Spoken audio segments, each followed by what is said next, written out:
வணக்கம். இது தமிழ் குரல். நான் உங்கள் பானு. அதாவது வானத்தை போல படம் பார்த்துருப்பீங்களே. ஏன்னா விஜய் அண்ணாக்கு விஜயகாந்த் அண்ணன் மூலயமா சொன்ன எக்ஸாம்பிள் கொஞ்சம் நல்லா புரியும் அப்படின்றதுனால நான் சொல்கிறேன். அதில் செந்தில் சார் ஹோட்டல் கடை வச்சுருப்பாரு. இவங்க ஒரு பிச்சை கேட்குறவங்க கேட்பாங்க, ஐயா சாமி ஏதாவது கொடுங்க அப்படின்னு சொல்லி, புண்ணியவானே தர்மவானே அப்படின்னு அவர் சொல்லுவார். அதுக்கு செந்தில் சாரும் என்ன பண்ணுவார்னா, அவனுக்கு இட்லி சொல்லு பூரி சொல்லு அப்படின்னு 2 பேரும் மாற்றி மாற்றி சந்தோஷப்படுற மாதிரி இவர் அவருக்கு சொல்லுவார், அவர் இவருக்கு சொல்லுவார். இப்போ அந்த மாதிரி கதையாகி போச்சு தமிழ்நாட்டோடைய கதை அப்படின்னு சொல்லுவோம். ஆனால் அதில் ஒரு விஷயம் மட்டும் நம்ம கவனிக்கணும். அதில் செந்தில் சார் சுதாரிச்சிட்டார், நம்ம ஏமாந்துட்டோம், அவ்வளோதான் வித்தியாசம். ஏன்னா அவர் கரெக்டாக தெளிவாக சொல்லுவார் செந்தில் சார், நீ ஏன் மனசு குளிர்றோம் அப்படின்றதுக்காக ஐயா தர்மவானே புண்ணியவானேன்னு சொன்னேன், நானும் உன் மனசு குளிரணும் அப்படின்றதுக்காக இட்லி பொங்கல் சத்தோசை அப்படின்னு அடிச்சு விட்டேன், அவ்வளோதான், அதுக்கு இது சரியா போச்சு அப்படின்னு.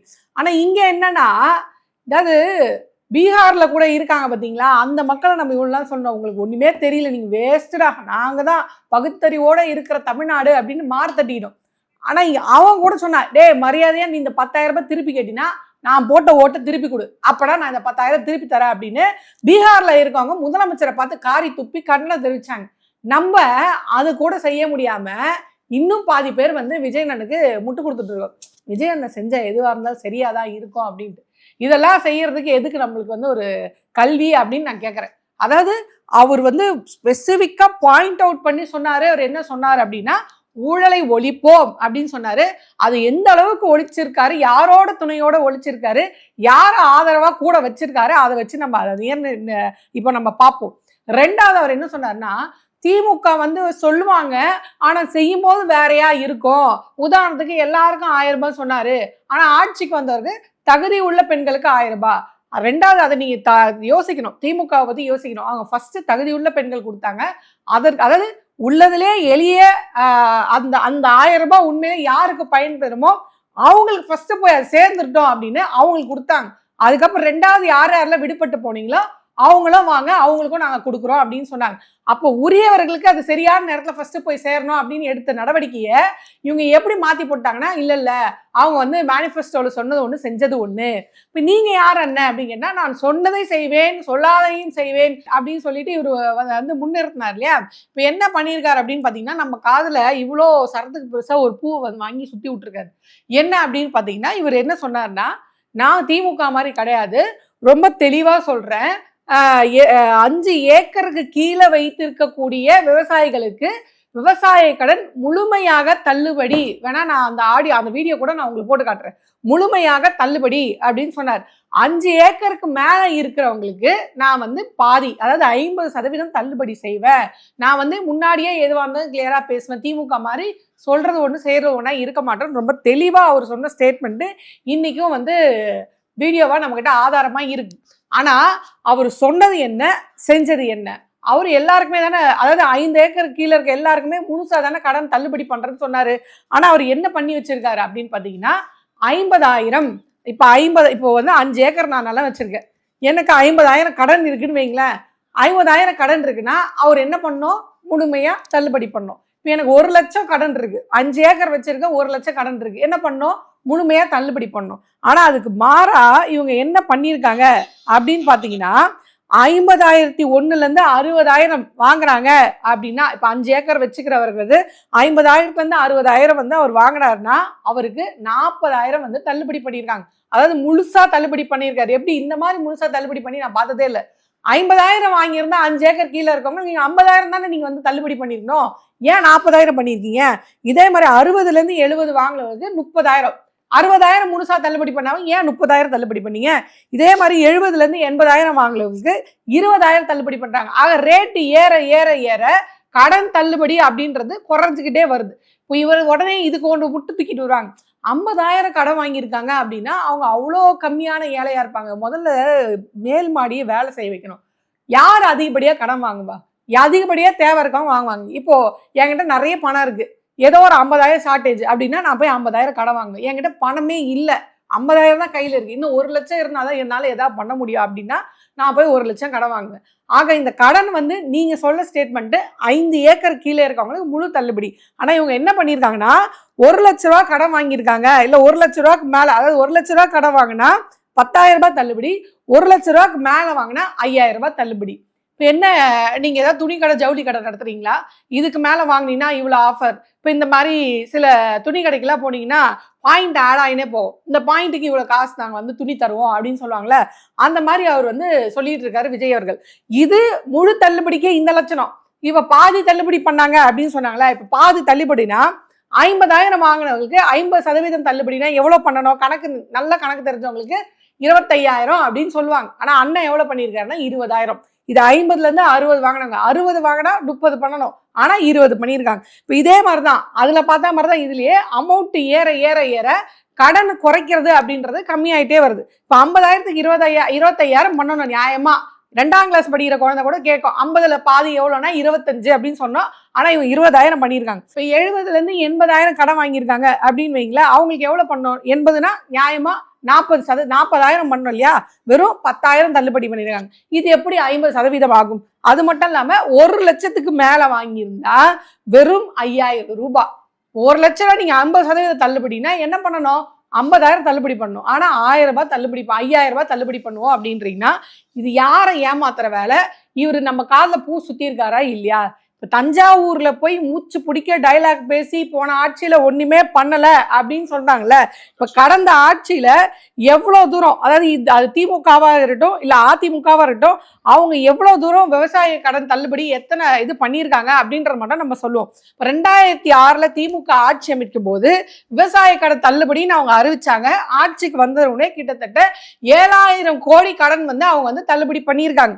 அது மட்டும் இல்லாம திருப்பி 2016ல் அதிமுக ஆட்சி அமைக்குது. அப்போ 53,000 கோடி வந்து, அதாவது முன்னாடி 7,000 கோடி, இப்போ 53,000 கோடி அவங்க வந்து தள்ளுபடி பண்ணியிருக்காங்க. இப்போ அதுக்கப்புறமா ஆட்சி அமைச்ச திமுக 2021ல் 12,000 கோடி வந்து தள்ளுபடி பண்ணியிருக்காங்க. விவசாய கடன் வந்து தள்ளுபடி பண்ணியிருக்காங்க. ஸோ இப்படி மாறி மாறி போட்டி போட்டுட்டு கடன் தள்ளுபடி இவங்கெல்லாம் பண்ணியிருக்காங்க. ஆனா இவங்கெல்லாம் விவசாயிக்கு எதுவுமே செய்யல. யாரு, திமுக, குறிப்பா அந்த திமுக எதுவுமே செய்யல அப்படின்னு வண்டையா போய் பேசிட்டு, நான் ஆட்சிக்கு வந்தா நான் வந்து உங்களுக்கு இதுவா சொல்றேன், அலைன்மெண்ட் போட்டு டைம் டேபிள் போட்டு சொல்றேன், 5 ஏக்கர் கீழே இருந்தா மொத்த தள்ளுபடி, 5 ஏக்கருக்கு மேல இருந்தா 50% தள்ளுபடின்னு சொல்லிட்டு இப்படி ஒரு வேலையை பண்ணி வச்சிருக்கீங்களே. அப்ப இது யாரை ஏமாத்துற வேலை? விவசாயிகளை ஏமாத்துற வேலை இல்லையா? இது மட்டும் இல்லாமல் இப்போ நான் சொல்றேன், 2024-25 இவர் ஆட்சிக்கு வந்தவொடனே விவசாய கடன் தள்ளுபடி பண்றேன்னு சொன்னார்ல, அவர் எவ்வளோ பண்ணியிருக்காரு அப்படின்னு பார்த்தீங்கன்னா 2,000 கோடி தான் அவர் வந்து தள்ளுபடியே பண்ணியிருக்காரு. ஆக 7,000 கோடி 7,000 கோடி 2006ல் திமுக பண்ணியிருக்கு. திருப்பி 2021ல் 12,000 கோடி திமுக வந்து விவசாய கடனை தள்ளுபடி பண்ணியிருக்கு. இதனாலலாம் யாருமே பயன்பெறல, திமுக யாருக்குமே எதுவுமே செய்யல அப்படின்னு சொன்னவர், இவர் ஆட்சிக்கு வந்து குறைஞ்சபட்சம் அவங்களோட 1% அதிகமாக கொடுத்துருந்தா கூட பரவாயில்ல. 12,000 எங்க இருக்கு, 2,000 எங்க இருக்கு? இந்த 2,000 கோடி தள்ளுபடி பண்ணிட்டு 80% விவசாயிகள் பயனடைந்தார்கள் அப்படின்னு வழக்கமா அவங்களுக்கே இருக்கக்கூடிய ஒரு பொய் நரேஷனை வந்து இன்ஸ்டாகிராம் மூலியமா வந்து பரப்பிட்டு இருக்காங்க.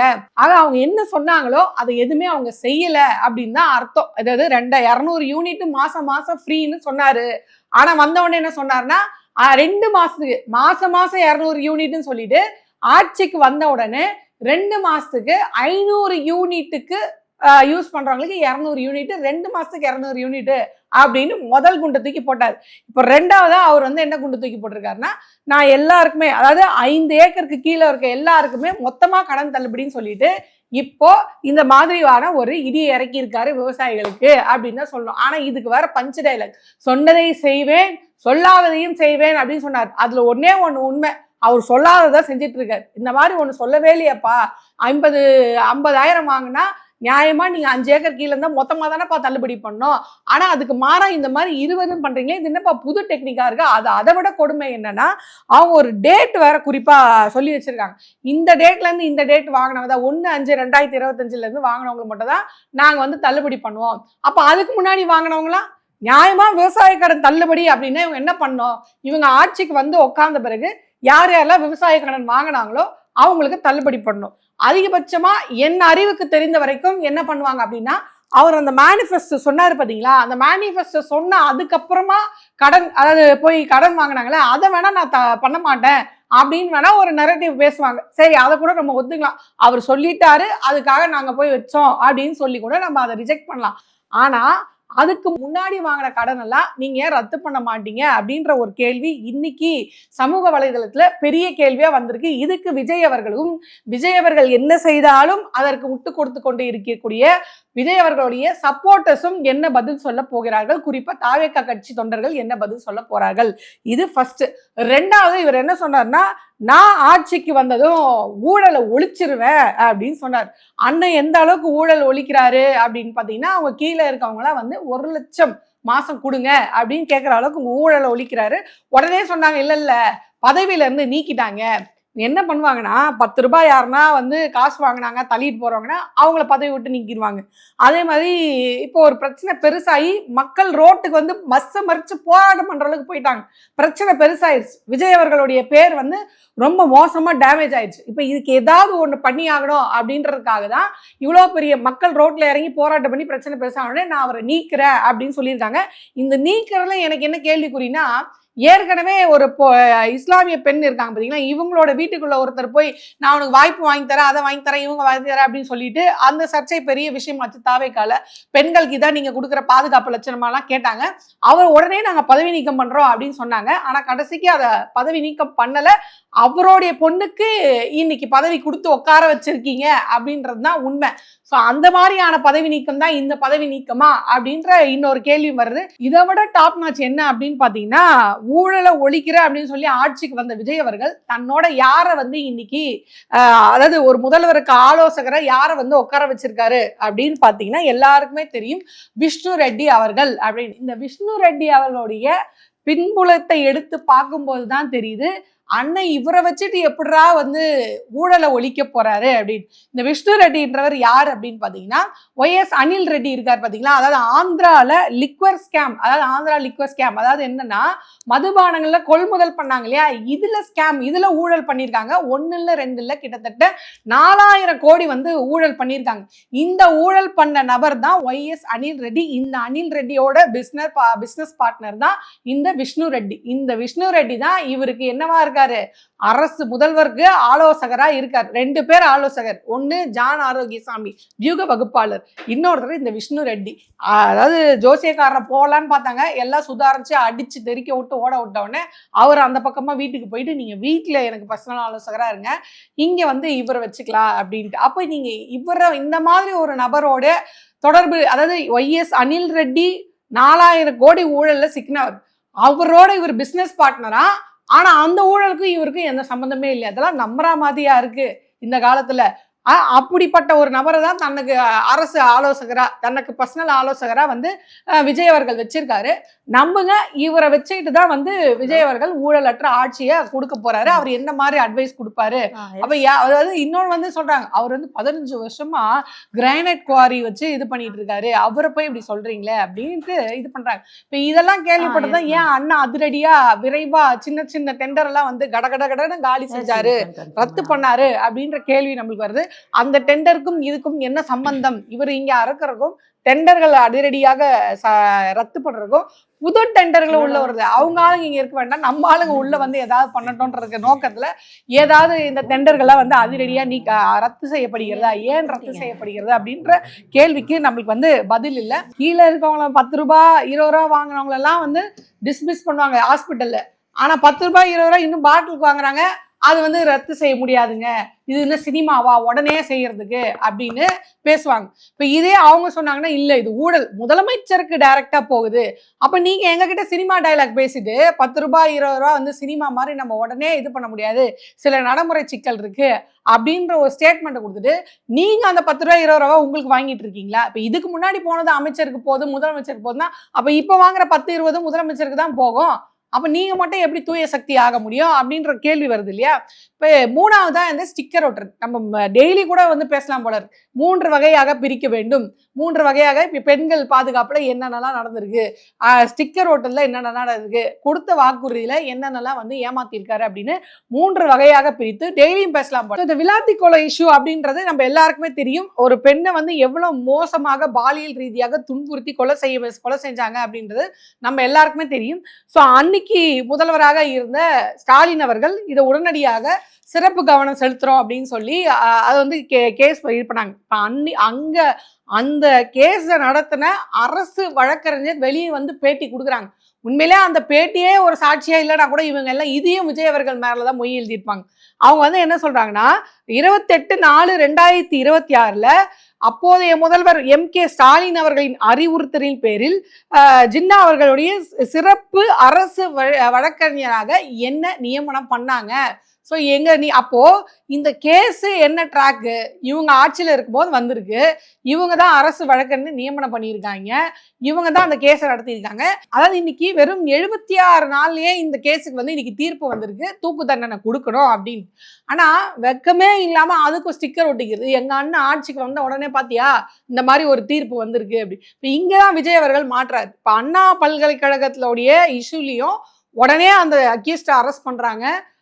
அவங்க மாவுக்கட்டோட வராரு. அவருக்கான ஆயுள் தண்டனை வந்து வழங்கப்படுது. சாகும் வரை ஆயுள் தண்டனை அப்படின்னு ஒரு அதிரடி தீர்ப்பு வந்து திமுக ஆட்சியில தான் கொடுக்கப்பட்டது. அதே மாதிரி எடப்பாடி அவர்கள் ஆட்சியில் வந்து பார்த்தீங்களா பொள்ளாச்சி சம்பவம் தமிழ்நாட்டே உழுக்குச்சு. எத்தனையோ பெண்கள் இதில் பலியாயிருக்காங்க. நேரடியாக அதிமுகவை சார்ந்த ஒரு அமைச்சருடைய மகன் இருக்காரு அப்படின்ற கூட செய்தியெல்லாம் வெளியாச்சு. ஸோ அப்படி ரொம்ப நாள் நீதி கிடைக்காம இருந்த அந்த கேஸுக்கும் அப்படின்னு பார்த்தீங்கன்னா கடந்த திமுக ஆட்சியில தான் வந்து தண்டனை வாங்கி கொடுக்கப்பட்டது. அதே மாதிரி இந்த பொண்ணுக்கும் அதே தான் 76 நாள்லயே வந்து இந்த கேஸுக்கு வந்து இன்னைக்கு ஒரு தண்டனை கிடைச்சது. இதை வந்து தூக்கிட்டு இவங்க பேர்ல கொண்டாடுறாங்களா. இப்ப இவருக்கு ஆட்சியில ஒரு கேஸ் இன்னைக்கு நடந்திருக்கு. இப்ப இதுக்கு விஜய் அவர்கள் எவ்வளவு சீக்கிரத்துல தண்டனை வாங்கி கொடுக்க போறாரு அப்படின்ற கேள்வி. ஆனா இதுல வெக்கக்கேடான விஷயம் என்ன அப்படின்னு பாத்தீங்கன்னா பச்சை பொய் இந்த மாதிரி இவங்க திமுக காரங்க அப்படின்னு ஒரு பச்சை பொய்யை எந்த இதுமே இல்லாம எந்த ஆதாரமே இல்லாம பரப்பிட்டு இருக்காங்க பாத்தீங்களா. இவங்க மேல தயவு செய்து சொல்றோம், அரசு கண்டிப்பா நடவடிக்கை எடுத்தாகணும். இது ரொம்ப தப்பான வழிமுறை. ஸோ எந்த அடிப்படை ஆதாரமே இல்லாம பச்சையா ஒரு பொய் நியூஸ் வந்து பரப்புறது. அதாவது அந்த குற்றவாளி வந்து திமுக சார்ந்தவங்க. எந்த ஆதாரத்தின் அடிப்படையிலையும் நீங்க சொல்லுங்க பார்ப்போம். ஏதாவது சொல்லுங்க, ஆதாரம் சொல்லுங்க, சொல்ல மாட்டாங்க. இத்தனை கடை மூடி இருக்கோம் லிஸ்ட் கொடுங்கன்னா லிஸ்ட் இருக்காது. இத்தனை ஊழல் ஒழிச்சிருக்கோம் லிஸ்ட் இருக்காது. அண்ணா ஆட்சிக்கு வந்து ஒரு மாசம் கூட ஆகல. அண்ணா ஆட்சிக்கு வந்து 20 நாள்லயே பாத்தீங்களா இவ்வளவு சாதனை பண்ணியிருக்கு. அது என்னென்ன சாதனை லிஸ்ட் கொடுங்கன்னா இருக்காது. இப்போ திமுக காரன் தான் இதை பண்ணான், அவன் திமுக காரன்றதுக்கு என்ன சாட்சி என்ன அப்படின்னா அதுவும் இருக்காது. எதுவுமே இருக்காது. Plain statement. ஸோ இந்த மாதிரி தான் வந்து இந்த சிறப்பு மிக்க அதாவது தூக்கு தண்டனை அப்படின்ற இந்த சிறப்பு மிக்க தீர்ப்பை கூட எங்கள்கிட்ட ஸ்டிக்கர் ஓட்டுற வேலையை வந்து அவர் பார்த்துருக்காரு. ஸோ இப்படி தொடர்ந்து ஸ்டிக்கர் ஓட்டுற வேலையை தான் இவங்க வந்து பார்த்துருக்காங்க. ஆக இவங்க ஆட்சிக்கு வந்து எதையுமே உருப்படியா செய்யல. ஒரே ஒரு விஷயம் உருப்படியா செய்யறாங்க. அது என்ன விஷயம்னா அடுத்த கட்சி கூட்டணி சீர்குலைக்கிறது. அதே மாதிரி கட்சியில இருக்க எம்எல்ஏக்களை வந்து விலைக்கு வாங்குறது. இது அப்படியே பாஜக ஸ்டைல் குதிரை பேரம்.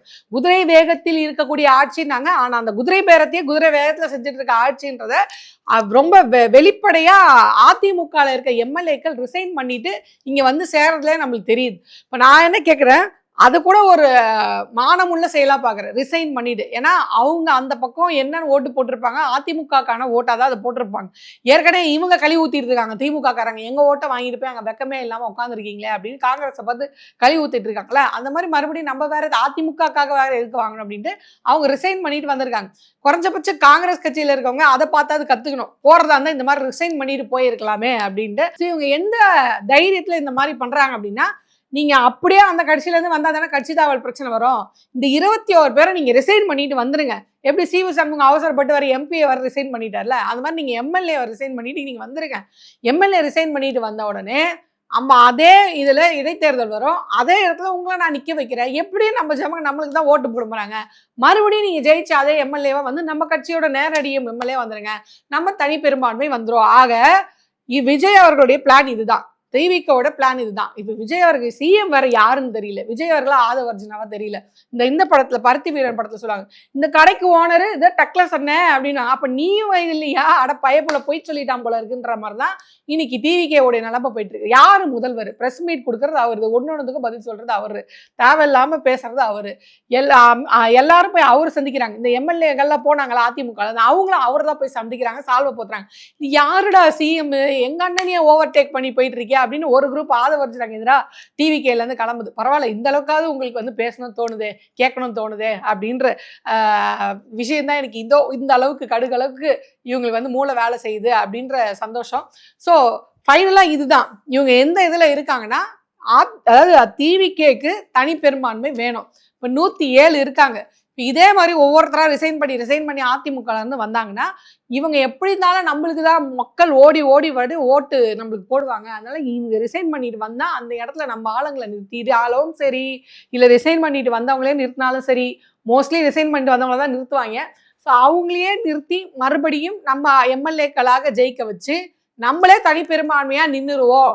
எதுக்கு காங்கிரஸ், கம்யூனிஸ்ட், விசிகா அப்படின்ட்டு அவங்கவுங்கள போய் கெஞ்சிட்டு இருக்கணும் அப்படின்றதுக்காக ஒரு வேலை நடந்து கொண்டு இருக்குது. அந்த வேலை எந்த அளவுக்கு சக்சஸா நடக்குது அப்படின்றதுல இன்னும் எத்தனை அமைச்சர்கள் அதிமுகல இருந்து கிளம்பி வராங்க அப்படின்றது பொறுத்திருந்து பார்த்து அது எந்த அளவுக்கு அந்த அவங்க போட்டு வச்சிருக்க அந்த ஆபரேஷன் எந்த அளவுக்கு சக்சஸ்ஃபுல்லா நடக்குது பார்ப்போம்.